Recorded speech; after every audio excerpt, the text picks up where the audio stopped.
Ég á ekki fyrir mat handa börnunum mínum.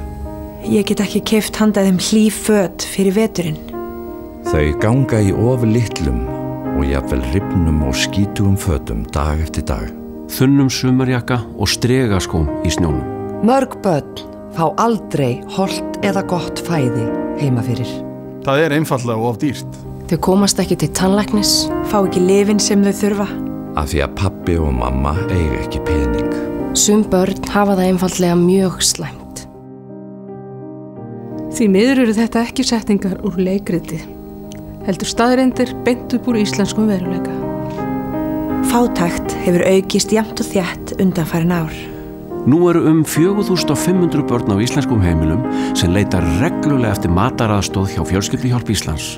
Í hefðbundum matargjöfum hefur hingað til ekki verið svigrúm fyrir dýrari matvöru eins og fisk, grænmeti og ávexti. Þessi matvara er börnum nauðsynleg til að vaxa og dafna og öðlast líkamlegan og andlegan styrk. Með því að gerast Íslands foreldri leggur til fasta upphæð á mánuði sem er eingöngu notuð til að tryggja bágstöddum barnafjölskyldum á Íslandi fisk, ávexti og grænmeti. Breytum ástandinu saman. Við erum jú öll ein fjölskylda. Skráðu þig sem Íslands foreldri núna.